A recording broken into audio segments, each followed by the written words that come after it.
23. Oísteis que fue dicho, amarás a tu prójimo y aborrecerás a tu enemigo.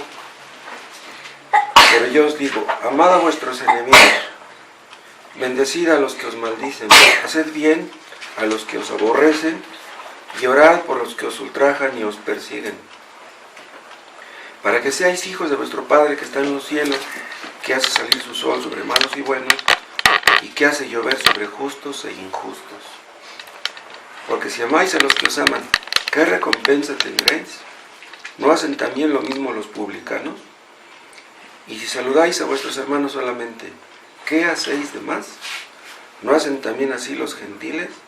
Sed pues vosotros perfectos, como vuestro Padre que está en los cielos es perfecto.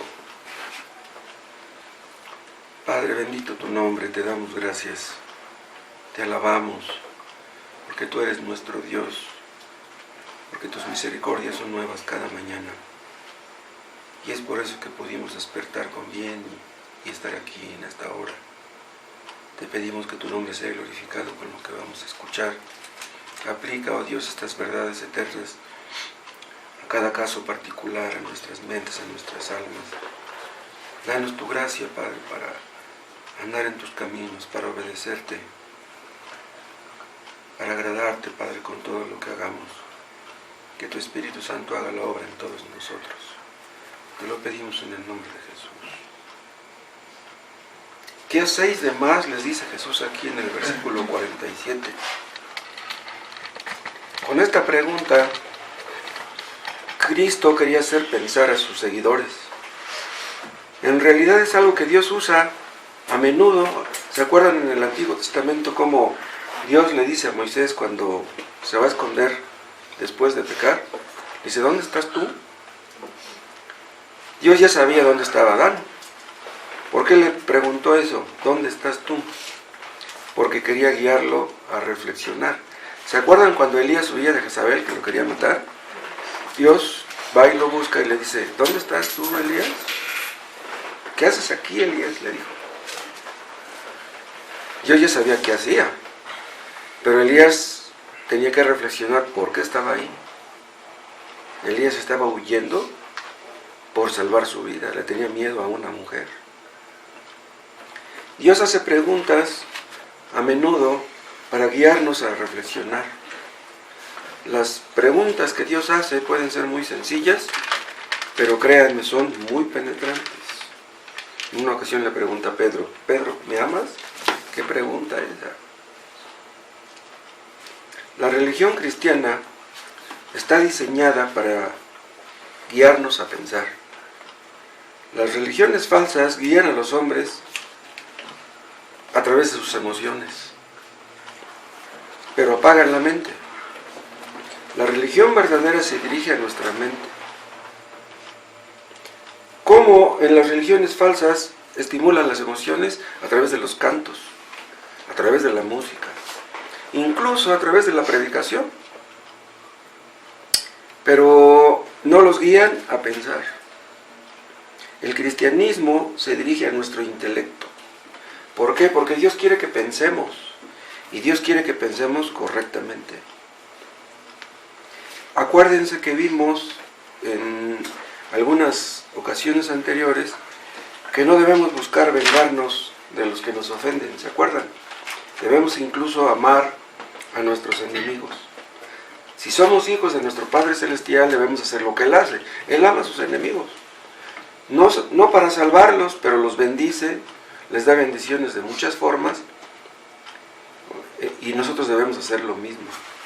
Él hace salir su sol sobre malos y buenos, y nosotros debemos seguir su ejemplo.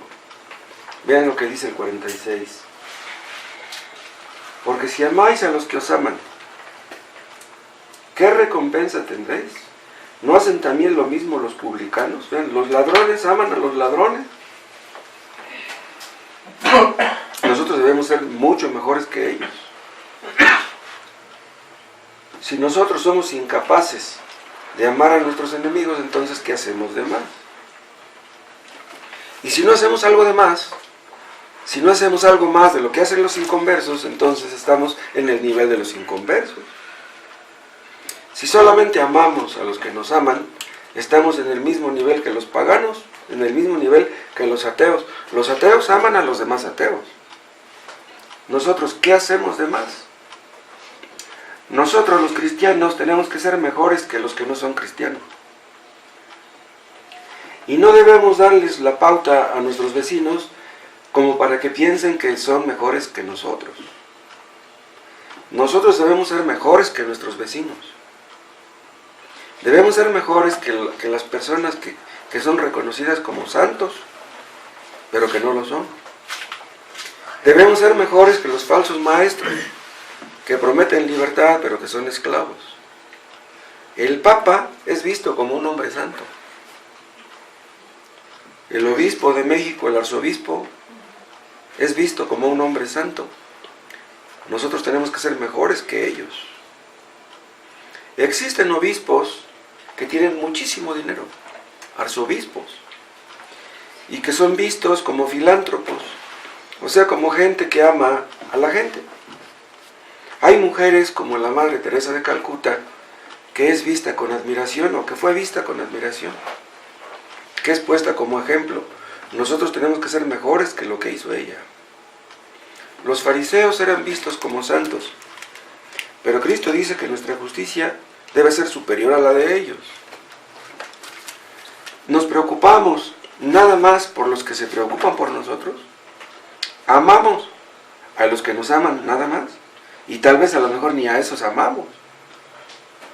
Debe haber una diferencia entre nosotros y nuestros vecinos. Y si no, ¿qué hacemos de más? Hay muchas implicaciones en esta pregunta. Vamos a ver algunas. Una de ellas es que los cristianos somos esencialmente diferentes que los que no son cristianos. Debe de verse. Debemos comportarnos de una manera diferente a los no cristianos. Dios presupone que somos diferentes a los demás y que los demás deben verlo, deben notarlo. Hay inconversos que tratan de imitar a los cristianos y a lo mejor como que lo consiguen, pero en realidad no pueden hacerlo. El apóstol Pablo dice en una cierta parte que los inconversos ni siquiera comprenden a los cristianos. O sea, ellos no entienden por qué los cristianos somos como somos. Nosotros podemos entender cómo son ellos, pero ellos no pueden entender por qué somos nosotros así. Entonces debemos acceder a los inconversos en mucho. Un creyente puede hacer cosas, escuchen, que los mejores inconversos no pueden. Acuérdense del ciego de nacimiento. Cristo lo sanó de sus ojos, pero lo salvó también. ¿De qué hubiera servido que lo sanara si no lo hubiera salvado? ¿Y se acuerdan cómo se enfrentó a las críticas de los fariseos de aquel tiempo? El ciego de nacimiento se enfrentó con ellos porque él sabía algo que los fariseos no sabían. Estaban tan enojados por lo que estaban escuchando del ciego de nacimiento que le dijeron: ¿tú nos enseñas a nosotros? No debemos de tener miedo de platicar con un falso maestro, porque si somos creyentes verdaderos entendemos cosas que ellos no entienden. Pregúntenle ustedes a un falso maestro: oye, dime la verdad, ¿crees tú ser salvo?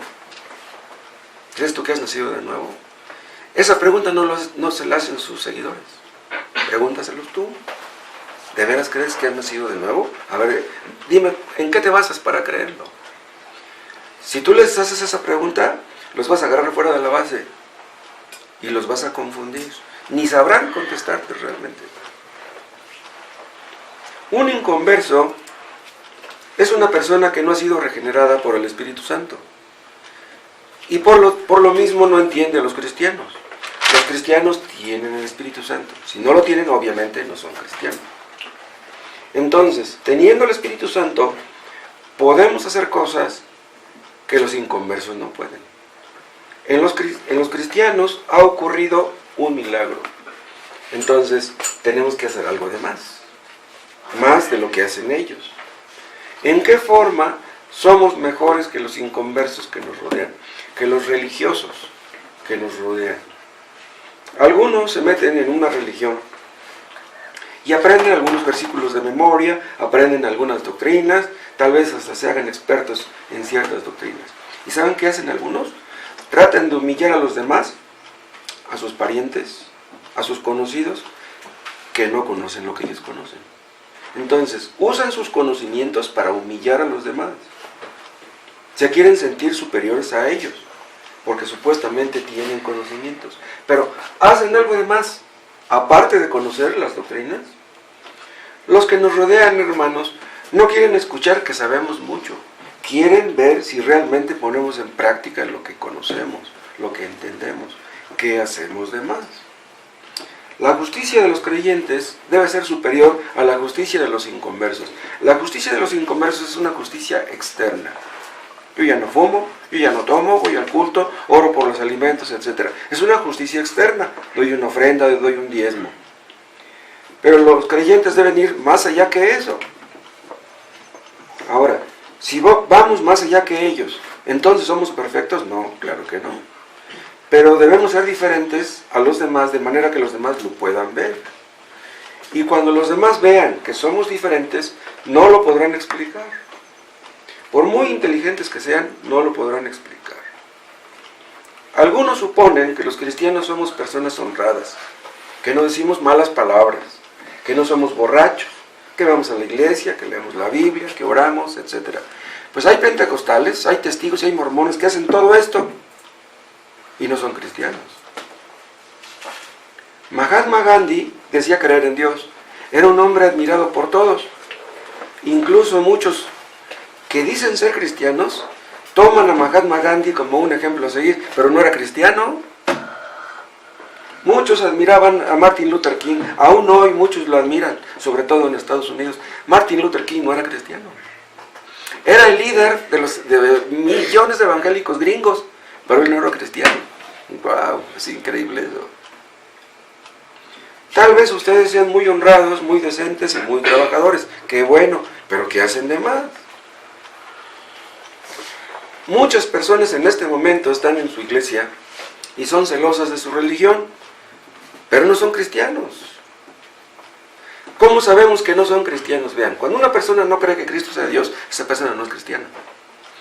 ¿Y cómo sabemos que una persona cree que Cristo es Dios? Cuando le obedece. Si tú no obedeces a Cristo, no eres cristiano. El asunto no es que lo creas en tu mente. El asunto no es que tu cristianismo esté en tu mente. El asunto es que esté en tu corazón. Estas personas no se someten a Cristo, entonces les falta lo más importante. Hay personas que oran mucho, que oran tanto que tienen callos en las rodillas y que ayunan a menudo, pero que no son cristianos. Estaba yo leyendo que hay pentecostales que ayunan tanto que empiezan a ver visiones. Pero esas visiones, ellos creen que son visiones espirituales, y son visiones que nacen del hambre, son alucinaciones. ¡Qué bárbaro! Muchos piensan que Cristo es el Señor, pero que no son cristianos, porque Cristo les va a decir en aquel día, muchos me dirán en aquel día, Señor, Señor. Pensaban que era el Señor, pero no le obedecían. El nombre de Jesús es el único nombre dado a los hombres en el cual podemos ser salvos. El único nombre. ¿Qué chasco se van a llevar el día del juicio los millones de budistas, de católicos, de musulmanes que fueron decentes y trabajadores? ¿Van a ir al cielo por ser decentes y trabajadores? No. Tienen que ir al cielo en el nombre de Jesús. No hay otro nombre. Ustedes saben cuál es el libro más vendido del mundo. Es la Biblia. Pero el asunto no es leerla nada más. El asunto es que si tú la lees, tienes que obedecer a Cristo, porque si no lo haces, no eres cristiano. Si ustedes ven a un vecino que es amable, que lo saluda, que te saluda con una sonrisa, que no se pelea con nadie, pues no nos da gusto. Pero esos vecinos son cristianos. Una vez un vecino me empezó a hacer la plática y se había tomado unas cervezas. No estaba borracho, pero se notaba claramente que se había tomado unas cervezas. ¿Y qué creen que me dijo? Me hizo sentir mal. Dice, ¿sabe qué, vecino? Dice, usted me cae bien. Y le digo, ¿y por qué, vecino? Dice, porque usted no se mete con nadie. Dice, es igual que yo, dice, no me meto con nadie. Dije, no, estoy mal. ese vecino no era cristiano, entonces estaba diciendo, pues yo no soy cristiano, usted tampoco, ¿no? Está bien que seamos amables, que saludemos a todos, pero ¿qué hacemos de mal? Acuérdense, el que está en Cristo, nueva criatura es. Y como el cristiano es una nueva criatura, tiene nuevos pensamientos, nuevos objetivos, nuevos planes. Tiene un corazón de carne que ya ha sido transformado por Dios. Es un hombre distinto. Está en el mundo, pero ya no es del mundo.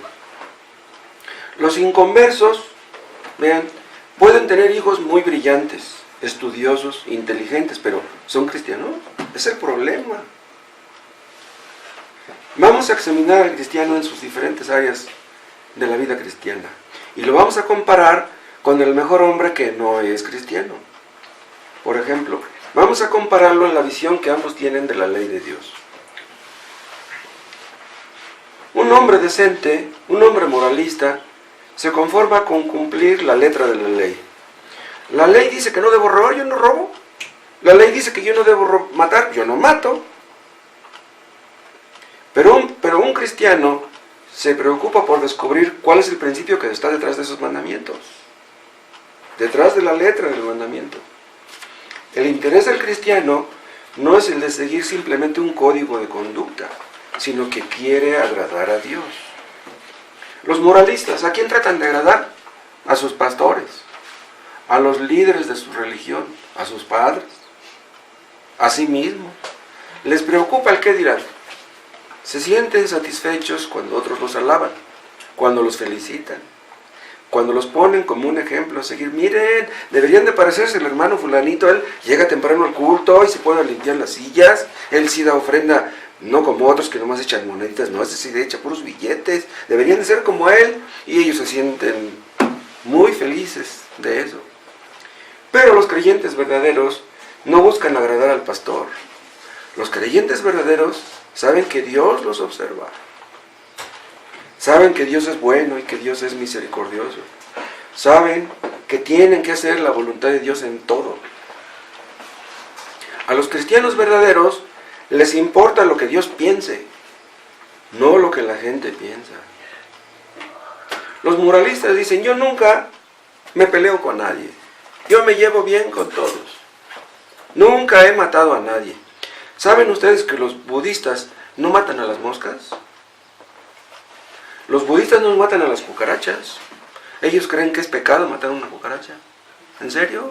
No estoy bromeando. Pero los cristianos conocemos el mandamiento de no matarás y decimos, bueno, pero ¿qué hay realmente detrás de ese mandamiento? ¿Qué es lo que hay en la raíz del homicidio? ¿Se acuerdan? El enojo, la ira, el odio, el rencor, la codicia. Y Dios odia todas estas cosas. Pero como los moralistas no matan a nadie, creen que están bien delante de Dios. Los matan con la lengua, pero creen que están bien delante de Dios.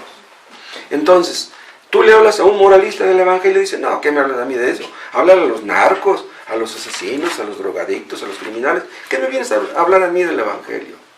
O sea, se conforman con lo superficial. ¿Y saben por qué se conforman con lo superficial? Porque no quieren agregarle cargas a su conciencia. No quieren sentirse más mal de lo que ya se sienten. O sea, los moralistas en el fondo saben que están mal. Su conciencia se los dice, pero hacen lo posible por sentirse bien, por hacer cosas para sentirse bien. No hacen las cosas para agradar a Dios. Hacen las cosas para sentirse bien. Ofrendan para sentirse bien. Leen la Biblia para sentirse bien. Oran para sentirse bien, pero no para agradar a Dios. En una ocasión le dijeron al apóstol Pablo, las muchas letras te vuelven loco, Pablo. A Cristo mismo lo tacharon de loco. Los creyentes se deleitan en la ley de Dios. Meditan en ella de día y de noche. ¿Por qué? Porque es la ley de su Dios. Es la ley de su Padre Celestial. Entonces, si vemos lo que hay en nuestro corazón, ¿qué vemos? Oposición, resistencia, negligencia. ¿Hay soberbia? No, Dios nunca tiene la culpa. La culpa siempre la tenemos nosotros. La ley es santa y justa y buena, nosotros no. Vemos el pecado que hay en nosotros y ¿qué hacemos? Le pedimos a Dios que nos ayude para no caer en tentación. Comprendemos que si no le pedimos ayuda, caeremos. ¿Qué hacen los moralistas? Los moralistas en ocasiones tal vez le pidan ayuda a Dios para no caer en tentación. Pero ¿qué pasa? Que Dios no los ayuda. O sea, no por el hecho de que tú le pidas ayuda a Dios para no caer en tentación, quiere decir que Dios te va a ayudar. Los moralistas caen en tentación y después de un tiempo vuelven a caer y vuelven a caer y dicen, ¿qué pasa? Si yo le pido a Dios que me ayude, ¿por qué no me ayuda? ¿Saben qué hacen muchos? Llegan al punto de echarle la culpa al diablo. O sea, creen en el fondo que el diablo puede más que Dios. Eso es absurdo. Los testigos de Jehová creen que quien tiene el control en este mundo es Satanás. ¿Pero por qué llegaron a esa conclusión? ¿Saben por qué? Porque Satanás los controla a ellos. Entonces dice, si nos controla a nosotros, pues tiene que controlar a todo el mundo. Un cristiano y un moralista son muy diferentes en la forma como se ven a sí mismos. Ven, si ustedes hablan con un inconverso, estará dispuesto a aceptar, sea quien sea, que no es perfecto. Dice, no, sí, pues sé que hay algunas cosas que no he podido mejorar. Debo de cambiar en algunas cosas. Pero los moralistas no están dispuestos a aceptar que están depravados de los pies a la cabeza. No creen en la depravación total. No creen estar en la miseria espiritual. O sea, los moralistas creen que pueden corregir lo que está mal en su vida y en su carácter, nomás que se lo propongan. Dice al empezar el Sermón del Monte, bienaventurados los pobres en espíritu. Y luego, ¿quiénes? Los que lloran, los humildes, los que lloran por sus pecados. ¿Por qué lloran? Porque saben que están mal. ¿Habrá un creyente en el mundo que no llore por sus pecados? Si tú nunca has llorado por tus pecados, mucho cuidado. Los creyentes lloran por sus pecados porque saben que están muy lejos de hacer lo que debieran. Los cristianos nos sentimos miserables cuando pecamos. ¿Ustedes se han sentido así? Si se han sentido así, son bienaventurados. Pero los moralistas no entienden esto. ¿Saben ustedes por qué lloran los inconversos? Lloran porque no tienen dinero. Lloran porque sus hijos tienen problemas. Lloran porque están enfermos. Lloran porque su pareja así, así, así.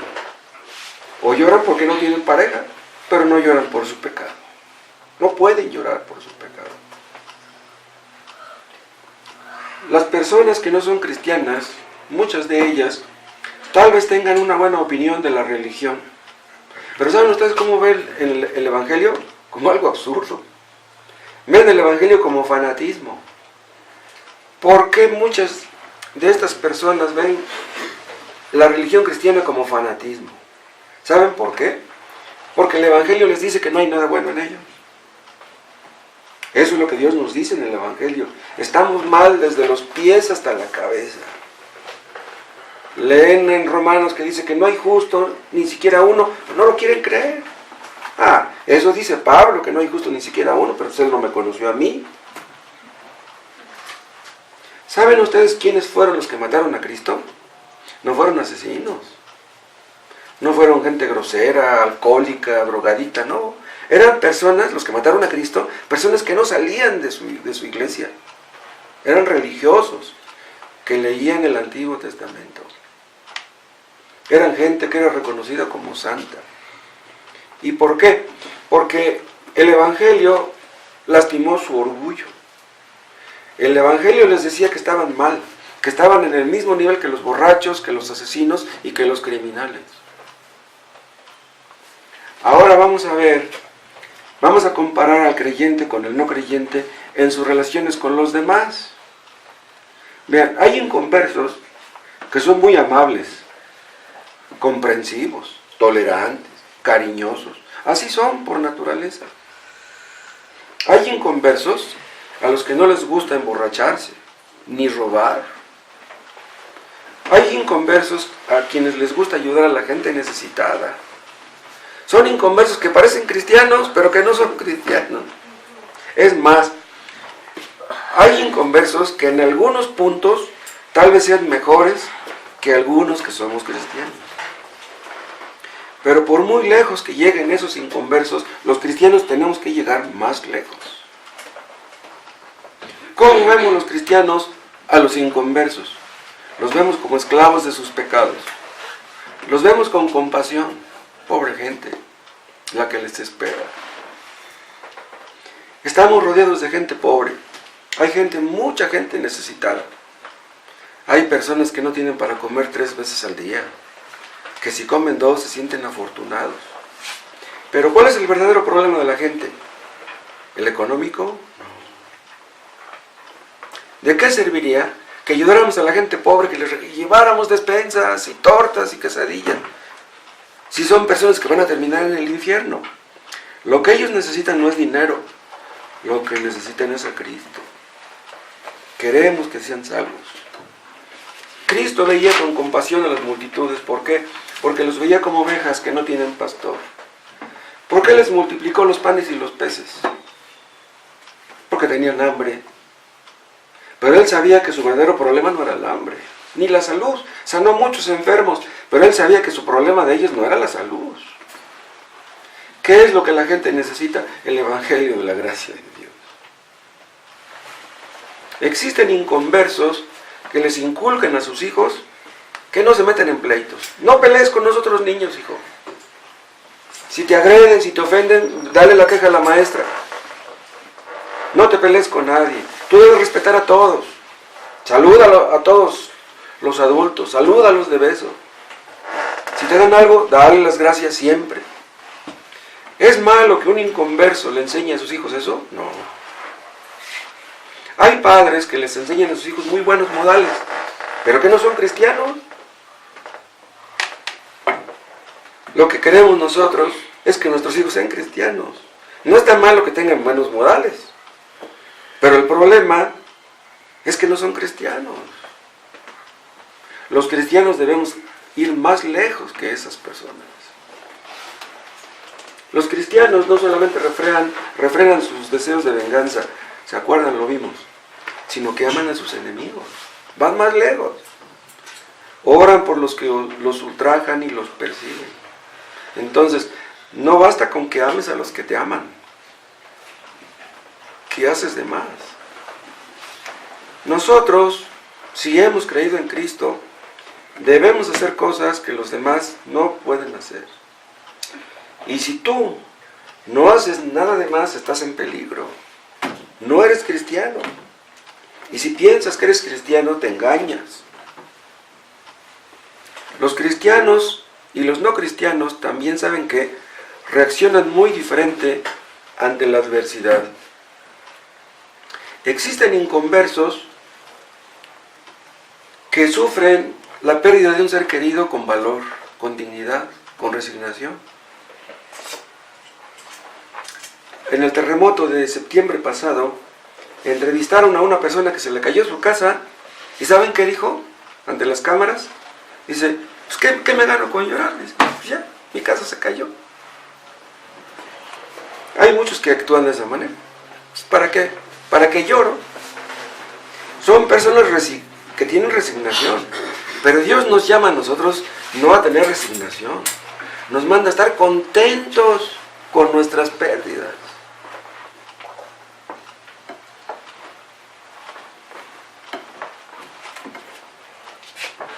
Los cristianos debemos comportarnos valientemente, pero no solamente así, debemos estar contentos, aprender a estar contentos así como Pablo aprendió estando aún en la cárcel, gozosos en la tribulación. Podemos tener sumo gozo cuando estemos en diversas pruebas, sabiendo que esas pruebas tienen el propósito de perfeccionarnos, de santificarnos. No nos gusta el sufrimiento, a nadie le gusta el sufrimiento, pero los cristianos entendemos que detrás de nuestros sufrimientos está Dios, la mano de Dios. Aunque estemos sufriendo, entendemos que Dios no dejará de amarnos. Todas las cosas ayudan a bien a los que aman a Dios. ¿Por qué todas las cosas nos ayudan a bien? ¿Porque amamos a Dios? No. nos ayudan porque Él nos ama. Los inconversos tal vez tengan resignación, pero no pueden estar contentos. Otra cosa, los cristianos y los no cristianos reaccionan muy diferente ante sus propios pecados. ¿Qué hacen los inconversos? Justifican sus pecados. Ah, sí, le pegué, pero pues él me ofendió primero.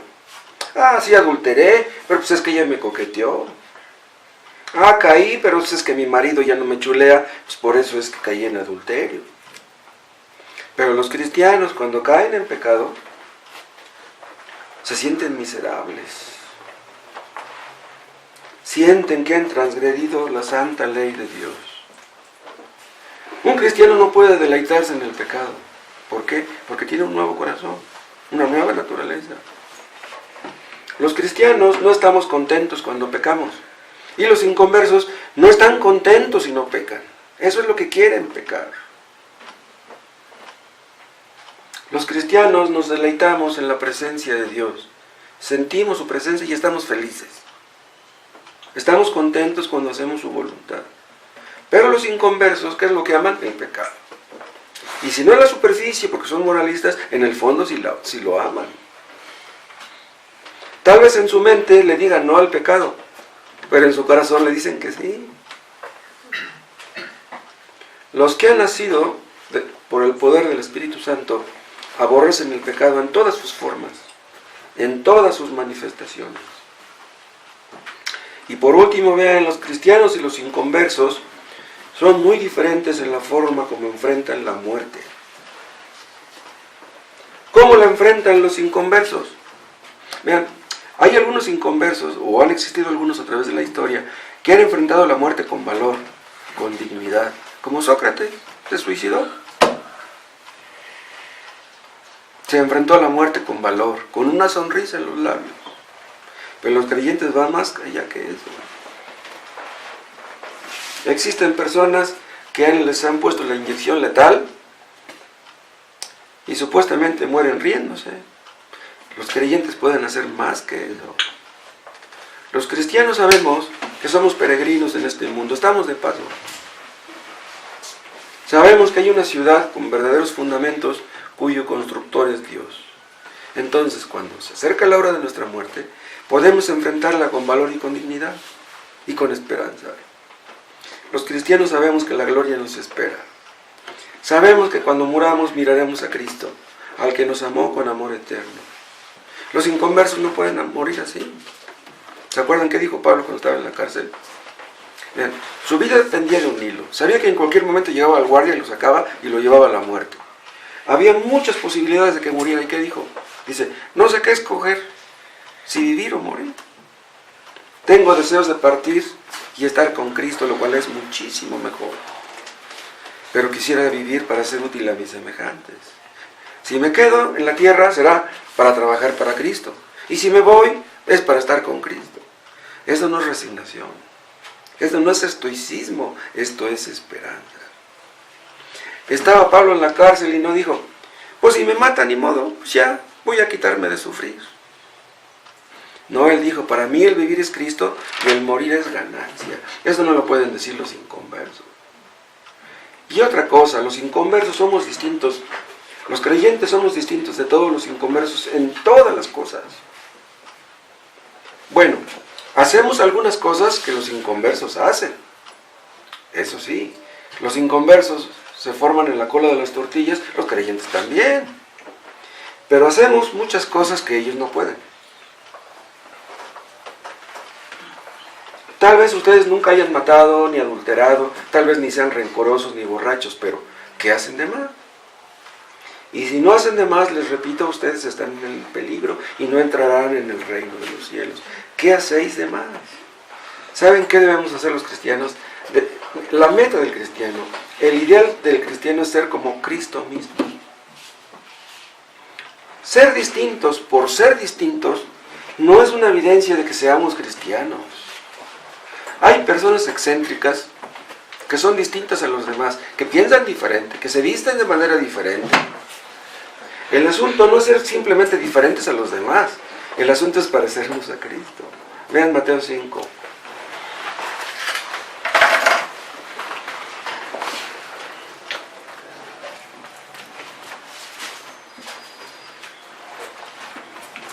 Pero yo os digo, 5:44, pero yo os digo, amad a vuestros enemigos, bendecid a los que os maldicen, haced bien a los que os aborrecen, y orad por los que os ultrajan y os persiguen. ¿Para qué? Dice, para que seáis hijos de vuestro Padre que está en los cielos. ¿Vean? Esto es algo que tenemos los cristianos que los demás no tienen. Es algo que tenemos nosotros porque somos hijos de Dios y nos parecemos a Cristo. Ese es nuestro ideal. Existen inconversos, no me dejarán mentir, que tienen mucha fuerza de voluntad, que dejan la droga con fuerza de voluntad, que dejan el cigarro, aunque tengan muchos años fumando, con fuerza de voluntad. Y por eso se convierten en cristianos, no. Los alcohólicos anónimos no son cristianos. En cambio, los cambios que tenemos los cristianos, los tenemos porque amamos a Cristo, porque creemos en Cristo, porque tenemos una nueva relación con Dios. Entonces, hemos cambiado, no porque hayamos cambiado nosotros, es porque Dios nos cambió. Somos diferentes porque Dios nos ha dado un nuevo corazón, una nueva naturaleza. Y eso debe humillarnos y nunca llenarnos de soberbia. ¿Cómo podremos los cristianos sentirnos superiores a los demás? Si somos hijos de Dios, ¿lo decidimos nosotros? No. Eso es algo que Dios decidió. ¿Iremos al cielo por qué? ¿Porque lo merecemos? No. ¿Quién merece eso? Es increíble pensar que personas como nosotros un día estaremos en el cielo. ¿Ustedes pueden entender eso? Si llegamos al cielo, lo primero que diremos será, no puedo creer que yo esté aquí. Si estoy aquí es por la pura misericordia de Dios. Si amamos a nuestros enemigos, si oramos por los que nos ultrajan y nos persiguen, ¿es porque somos buenos o muy listos? Si podemos hacerlo es porque Dios nos ha dado un corazón nuevo. Si hay algo bueno en nosotros, es porque Dios lo ha producido. No es porque seamos muy inteligentes. Hay una parte donde Pedro dice que todas las cosas que pertenecen a la vida y a la piedad nos han sido dadas. Vean, nos han sido dadas, regaladas por la misericordia de Dios. ¿En dónde estaríamos si no fuera por la misericordia de Dios? Acuérdense del apóstol. Antes de ser convertido era un perseguidor. Pero ¿cómo fue que un día decidió, en lugar de perseguir a los cristianos, amarlos? ¿Acaso dijo, ya me cansé de perseguir a los cristianos, ahora voy a empezar a amarlos? No, nadie puede hacer eso. ¿Acaso él tomó la decisión de cambiar su odio por amor? Imposible. Si ustedes fueran con un psicólogo y le preguntaran, oiga, doctor, ¿a qué se debe que Pablo odiaba a los cristianos y de repente empezó a amarlos? ¿Qué contestaría el psicólogo? Pues es que a lo mejor le remordió la conciencia de que los odiaba y de repente empezó a amarlos. No. Pero si le preguntamos a Pablo, oye Pablo, ¿qué te ocurrió? Que antes los perseguías y ahora los amas. ¿Qué pasó? ¿Qué va a contestar Pablo? Es que un día, mira, Cristo se me apareció, me llamó, me salvó, me perdonó, me comisionó, todo por su misericordia. Dice en una parte, por la gracia de Dios soy lo que soy. ¿Qué es lo que nos hace diferentes a los inconversos? La gracia de Dios. ¿Por qué vamos más lejos que los inconversos? Por la gracia de Dios. ¿Por qué amamos a Dios y a su santa ley? Por la gracia de Dios. ¿Por qué no buscamos la venganza? Por la gracia de Dios. ¿Por qué amamos a nuestros enemigos? Por la gracia de Dios. ¿Por qué nos sentimos mal cuando pecamos? Por lo mismo. No hay otra explicación. No podemos presumir de ser cristianos. Los religiosos dan su diezmo y se jactan. ¿Y saben por qué se jactan? Porque nunca han visto su pecado. Qué necia de ser una persona que puede creer que irá al cielo porque da dinero a la iglesia. Los cristianos somos lo que somos porque tenemos una correcta relación con Dios. ¿Quieren ustedes saber cómo pueden tener esto? Si ustedes nunca han tenido una correcta relación con Dios, la relación con Dios no se obtiene por nuestros propios esfuerzos ni por nuestros propios méritos. Es un regalo de la gracia. ¿Y saben por qué se los digo? Porque este párrafo que nos ocupa, el Sermón del Monte en general, espanta a muchos cuando lo leen Y dicen, de aquí en adelante me propongo ser muy diferente. Ya no voy a vivir para mí mismo. Voy a hacer lo que Cristo dice. Voy a dejar atrás la vida que he llevado. Voy a ser distinto a los demás. Si tú dices eso, nunca lo lograrás. El otro día yo les hablaba de León Tolstoy, ¿se acuerdan? Ese hombre en los primeros años de su vida decía ser cristiano, pero pues hizo muchas cosas que no correspondían. Pero ¿qué creen? Que cuando ya era viejo, se apartó del mundo, ya no quiso dinero, ya no quiso andar detrás del dinero, porque cuando él era un escritor famoso se hizo de mucho dinero. Ya después menospreció el dinero. Y se dedicó al campo, a la agricultura, pero nunca se convirtió, León Tolstoy. Pero él pensó que dejando la vida de antes y viviendo según el modelo del Sermón del Monte, iba a ser salvo. No, tú no vas a ser salvo por seguir el modelo del Sermón del Monte. Tú vas a ser salvo el día que nazcas de nuevo, que te arrepientas de tus pecados y creas en Cristo. Para que tú seas cristiano, tienes que confiar en Él. El que tú seas cristiano no es algo que tú vas a decidir. Esa decisión no está en tus manos. Es una decisión que Dios tomará. Si tú has de ser cristiano, será por la gracia de Dios. ¿Quién merece la gracia de Dios? Si tú te has de arrepentir, si has de nacer de nuevo, si has de tener un nuevo corazón, será por la misericordia de Dios, por la gracia de Dios. ¿Alguna vez se han sentido ustedes sucios de los pies a la cabeza? ¿Han llegado a sentir que merecen el infierno? ¿Se han sentido ustedes alguna vez como aquel publicano que se golpeaba el pecho y que decía, Dios se propicio a mí, pecador? ¿Se acuerdan por qué se golpeaba el pecho el publicano? Porque sentía que su corazón estaba muy duro. ¿Han sentido ustedes eso? Si ustedes nunca han sentido que tienen un corazón duro, Dios quiera que lo sientan. Porque si no lo sienten, ustedes no pueden ser salvos. Que ustedes puedan ver su pecado como Dios lo ve. Que clamen pidiendo misericordia. Y el día que ustedes clamen pidiendo misericordia es que Dios ya hizo la obra. ¿Saben cuándo van ustedes a recibir misericordia? Cuando reconozcan que la necesitan. Pero los soberbios no creen necesitarla. ¿No? Misericordia. Yo soy bueno. Yo no le echo mal a nadie. Ustedes serán perdonados cuando pidan perdón con todo su corazón. Cuando entiendan que no merecen el cielo. No basta con que ustedes sientan remordimientos por lo que han hecho. Judas sintió remordimientos, pero no se arrepintió. No basta con que reconozcan que han pecado.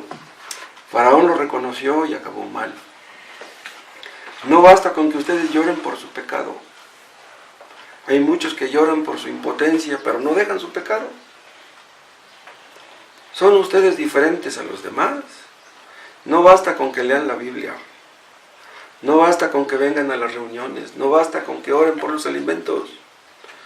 Muchos que hicieron esto ya están en el infierno ahora. ¿Qué hacéis de más entonces? Que Dios nos ayude. Vamos a orar. Padre, oh Dios, que podamos ser como Cristo. Líbranos de hipocresía y líbranos de soberbia. Oh Dios, ayúdanos a poner en Cristo nuestros ojos, nuestras esperanzas, y líbranos de confiar en nosotros mismos. Si hay algo bueno en nosotros, Padre, es algo que tú has hecho. ¿Cómo podríamos presumir? Ha sido por tu gracia y por tu misericordia. Gracias por estas cosas. Salva a los que no son salvos, que puedan ver su pecado hoy mismo, que se arrepientan hoy mismo. Oh, te lo pedimos en el nombre de Jesús.